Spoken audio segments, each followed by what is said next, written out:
It's becoming more and more relevant to health, looking at this intersection between the immune system and the nervous system. And I particularly focus on a rare disease called chronic inflammatory demyelinating polyradicular neuropathy, or CIDP, since that's a mouthful. My journey has been a bit of a marathon, not a sprint. So I have a fraternal twin sister, and she was diagnosed with this disease when we were 7 years old.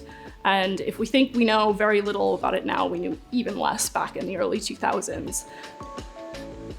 Luckily, she's made pretty much a full recovery with only minimal loss of function, but not everyone is so lucky.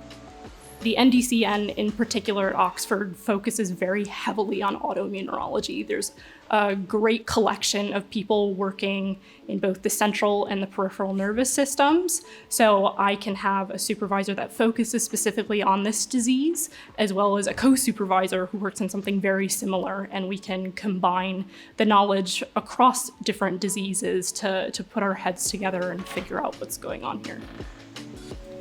Come on in. I've always had an interest in entrepreneurship, but it made sense for me to develop expertise in order to ultimately start my own biotech company one day, which is a vision that I've had for quite a while. And the NDCN was a perfect place to do that because not only do they have that academic and technical expertise in the field I'm interested in, but also the department as well as the university have so many resources available for people interested in entrepreneurship. I have been overjoyed with how approachable everyone is.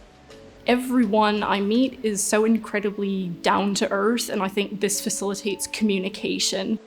Research doesn't occur in a vacuum.